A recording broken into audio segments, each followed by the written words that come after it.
Welcome to Overwatch, and welcome to the pre-season, well not the pre-season, the pre-week 1 episode of Overwatch League coverage, I suppose. This is also a pseudo coffee break. I'm just going to sort of chat and ramble a little bit about the Overwatch League content coming up on the channel, and a couple of the things going forward that are going to be happening. I'm not going to hit you with a huge amount this time, or a huge amount of detail. Let's just ease things in, let's just slide in nice and steady.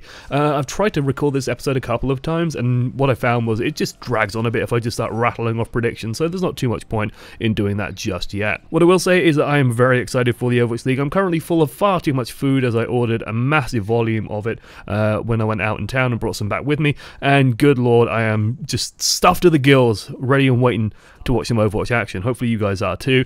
A couple of things, let's talk about one or two bits and pieces before we actually begin. This is like a pseudo coffee break. I'm going to call it a coffee break, but I do have still some coffee. Let's have a quick slurp.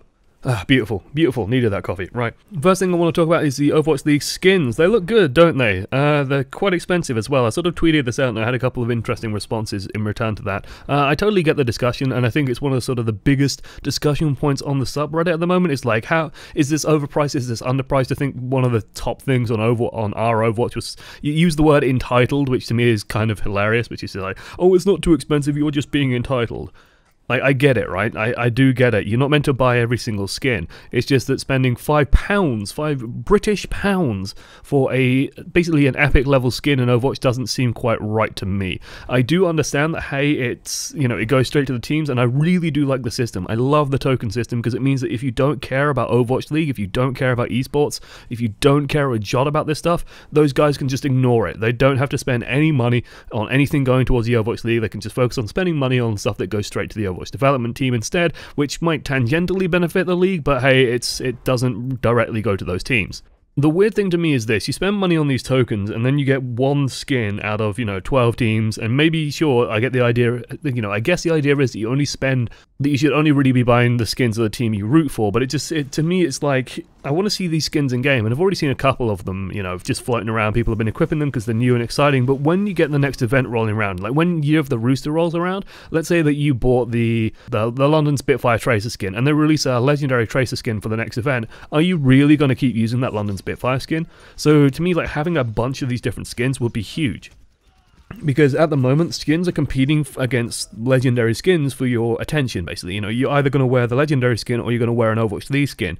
And it takes a pretty dedicated fan to actually wear the Overwatch League skin instead of wearing a legendary skin. Which is why I was somewhat surprised to see that they just gave the sprays out to everyone. Like, what I was expecting maybe was that you sort of got a bundle. So if you bought a skin for London Spitfire, you unlock the London Spitfire spray as well. So you can use that in game. Maybe they can set up emotes as well, where you do an emote and there's just like a gesture or like a thing that appears above your head, and then you can sort of see, a London Spitfire icon or something like that, or, a highlight intro. Like Mercy's highlight intro, the Chinese New Year one, where she does a spinny thing and paints something on the floor. You can have something like that where, the character does something, it sprays on the floor of like a graphic of like, hey, London Spitfire, something like that, where it's not competing against the skins, because I think those would see a lot more use, being honest, than the Overwatch League skins. Some of them look really good. Some people just buying skins purely on, oh, well, this is a really good skin. Like Soul Dynasty is probably selling a shitload of skins because, hey, black and gold, hard to really go wrong with that, especially when you got golden weapons in the game as well. Yeah, no surprise that one's selling well.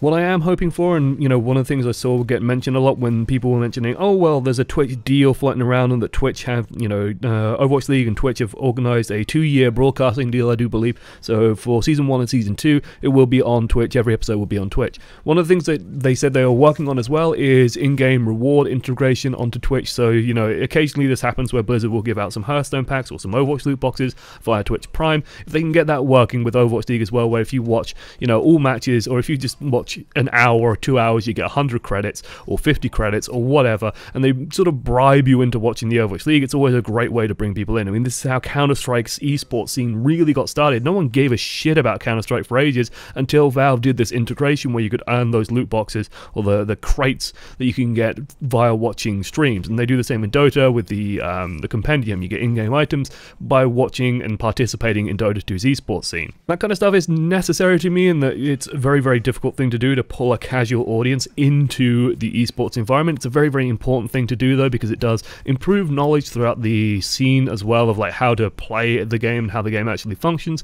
and it just makes the game sort of I don't know, it solidifies a lot about how the game works, especially in a game as competitive as Overwatch, where people need to be on the same page, kind of doing the same thing. It's very, very useful to have like this playbook that you can sort of look at in the esports scene and go, oh, well, that's what it looks like at the highest level, okay, how can we adapt that? And that's where a lot of the content that I want to do is sort of driven around as well, rather than doing stuff like daily recaps, which just doesn't really suit my style and doesn't, certainly not these days, suit my schedule. I'd much rather focus on doing one or two more directed and pointed videos going, hey look, this is a really interesting thing about the meta, let's look at the meta based on the footage that we saw between these teams, and hey, look at these teams playing in this style, isn't this interesting, this might be the optimal way to play Overwatch at the moment, or this part of the meta just seems a bit wrong, or just seems a bit boring, like the Junkertown video I did, which was somewhat controversial. I get that people feel very passionately about that issue, it's kind of interesting to me to see. But that just seems like a much better way to use sort of the way that I've always presented myself, the way that I've always considered the game, rather than just trying to do a daily recap show, which isn't that interesting. And being honest, you could probably find out all the information on any recap video just instantaneously on the website, which is honestly pretty good. I'm also glad to see that they've got in-game integration of the Overwatch League stuff going as well. Hopefully, maybe I'm really hoping that they can just broadcast through it. Like, that would be amazing if they could do it, but we'll see. We will see, ladies and gents. Otherwise, just to round up the show, I will do a couple of predictions for the first week of Overwatch League. If you're unfamiliar with how Overwatch League will operate, basically every single day they will play 3 matches. If you open up your schedule and see that it doesn't look like every day they're going to play 3 matches, it's because of how the time zones are divided, but basically just see it as groups of 3 matches. And very quickly, rather than just trying to give you exact scores, I'm just going to go very quickly through it. San Francisco Shock versus Valiant. I'm expecting Valiant to win that one. Shanghai Dragons versus Gladiators. That's going to be the Gladiators. Dallas Fuel versus Dynasty. That's going to be Dynasty. That should be a good game. And Spitfire versus Mayhem. I'm going to give that one to Spitfire. Mayhem could be an interesting team to keep an eye on, but I just think Spitfire have the more talented roster. Oh, sorry, I've already spilled over a day because of how the days are presented. God damn it. So first day, Valiant, Gladiators, and Dynasty. Second day, Spitfire going to beat out Mayhem. Outlaws going to beat out Fusion, and Excelsior should smash Uprising. Really not expecting much out of Uprising. They could be the underdogs of the league. I reckon Shanghai Dragons are more likely to be the underdogs of the league, if anyone, but Boston Uprising could cause a couple of upsets here and there. Yeah, that's day number 2. Day number 3, Valiant versus Dallas Fuel. Going to have to give that to Fuel. Mayhem versus Uprising. Mayhem should be taking that one. And Shock versus Dragons. Expecting the Shock to electrify in that one. And last but not least for the final day, Spitfire versus Fusion. That should be Spitfire taking that one home. Excelsior versus Outlaws. Could be a good game. That should actually be a really, really good match, and it's kind of hard to call that one because these are 2 very, very talented rosters with a lot of sort of very talented support behind them. Kind of just eke it out towards Excelsior, I think, but that should be an exciting one. And last but not least, you have Dynasty versus the Gladiators. Expecting Dynasty to take that one naturally. Dynasty probably my favourites to come first in the league, but basically to me there's basically like a tier 1, tier 2 and tier 3 to the Overwatch League, and so the way I sort of round these teams out in my head, and at least like the way that I sort of block them out in my mind in terms of talent level, is that, hey, Seoul, like the Korean sourced teams, the Apex, or the teams that originated from Apex are likely to be on that top tier, which is going to be Dynasty, of course, Spitfire, NYXL, and Dallas Fuel should be all relatively, I'm going to say relatively even with each other, but even within that tier, there's sort of a divide between what I would say like is Dynasty and Spitfire, and then Fuel and Excelsior. They're sort of based on the history and strengths of these rosters floating around, and then you sort of end up with the tier 2 teams, which is going to be stuff like Valiant, for example, Mayhem,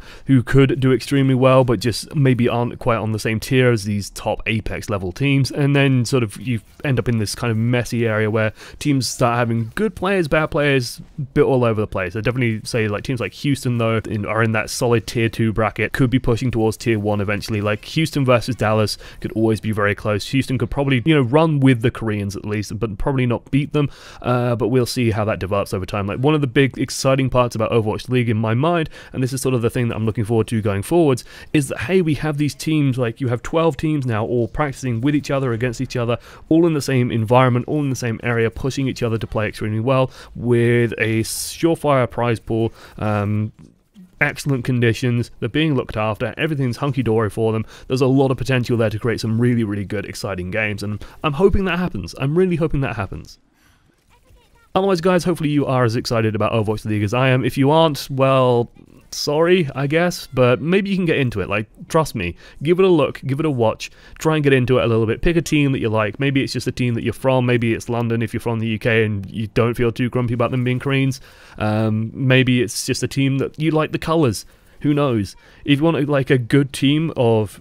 And I hate to say this, but people don't like rooting for Koreans because everyone expects Koreans to win. So there's kind of this anti-Korean thing in people's heads. If you want some good good non-Korean teams to root for, Houston Outlaws is absolutely a superb team. I recommend looking out for Dallas Fuel, of course, as well. Should be a good one to watch. And Valiant, even if you're feeling a little bit spicy, a little bit underdoggy, Valiant have a lot of good talent on that team. So I'm looking to see Valiant do well. Like, I secretly hope that Valiant do really, really well because there's a lot of players on Valiant that I really like. Mayhem as well, because they have Tavik, and who doesn't love Tavik? I fucking love Tavik. If this gets back to Tavik, I love you, dude. Keep being you. Right, otherwise, thank you for watching to the end. I have been Josh, one voice amongst many. This has been a ramble about the Overwatch League, about how stuff is going to go in the near future, and I look forward to bringing you some Overwatch League content relatively soon. Thanks for watching to the end. Toodles.